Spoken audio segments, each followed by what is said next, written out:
कोई सोच भी नहीं सकता था कि एक महिला ऐसा करेगी। इस महिला का नाम झाओ फुरेन था। उनके पति एक प्रसिद्ध मंत्री थे। उनकी शादी को कई साल हो चुके थे। वे बहुत प्रेम में नहीं थे, लेकिन संबंध अच्छा था। उनके कोई संतान नहीं थी, इसलिए झाओ साहब ने एक रखेल रखने का सोचा।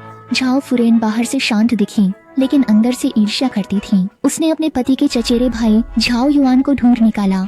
झाओ युआन दरबार में नौकरी में दिलचस्पी नहीं रखता था, बल्कि वह वेश्यालयों में घूमना पसंद करता था और मशहूर आवारा था। उसने झाओ युआन से कहा कि वह उसकी होने वाली छोटी पत्नी को बहकाए और उसे शादी से पहले अपवित्र कर दे, ताकि उसके पति की इज्जत खराब हो सके। झाओ युआन ने कहा कि उसे ऐसी अविवाहित लड़कियों में कोई दिलचस्पी नहीं है। अगर झाओ फुरेन ने उसे नहीं कहा होता तो वह इस छोटी बीवी को नहीं छेड़ता। उसने बताया कि अब उसकी नजर शू फुरेन पर है, जो 9 साल से विधवा है और उनकी पवित्रता के लिए राजघराने द्वारा सम्मानित की गई है। झाओ युआन ने एक और साहसी शर्त रखी। अगर वह शू फुरेन की शुद्धता ले लेता है तो झाओ फुरेन को उसके साथ सोना होगा। झाओ फुरेन को इस पर यकीन नहीं था।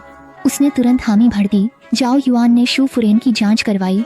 पता चला कि वह गुप्त चर्च जाती है। झाओ युआन ने चर्च में बार बार दिखना शुरू किया। इससे शू फुरेन का ध्यान आकर्षित हुआ। इसके बाद उसने दावत का बहाना बनाया। माँ के बहाने पास आया। सुश्री शू बहुत सावधानी से पेश आती थी, जिससे झाओ युआन को काफी हैरानी हुई। इससे उसकी महत्वाकांक्षा और बढ़ गई। उसने ठान लिया कि वह दीवार में दरार पैदा करेगा। यह दरार थी सुश्री शू की दासी। झाओ युआन ने अपने नौकर को दासी के करीब जाने का आदेश दिया। जब उनका संबंध उजागर हुआ तो उसने ब्लैकमेल किया। धमकी देकर दासी ने शू महिला की गतिविधियों की जानकारी झाओ युआन को दी।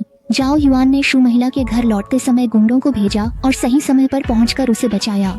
इससे उसे शू महिला के साथ पत्राचार करने का मौका मिल गया। इस बीच झाओ दारोगा की नई पत्नी सुयू को घर लाया गया और शादी से पहले की तैयारियां करवाई गईं। शू फुरेन के चचेरे भाई रेन हाउ से मुलाकात हुई। इससे दोनों में प्रेम जागा। रेन हाउ ने झाओ फुरेन से सुयू के बारे में पूछा। झाओ फुरेन ने उसे अपनी बहन बताया। वह गुप्त रूप से उनकी मुलाकात कराने लगी। एक रात रेन हाउ दीवार फांदकर सुयू से मिलने आया। उसका सामना झाओ युआन से हुआ। दोनों ने एक दूसरे को देखा और मुस्कुराए। Rain how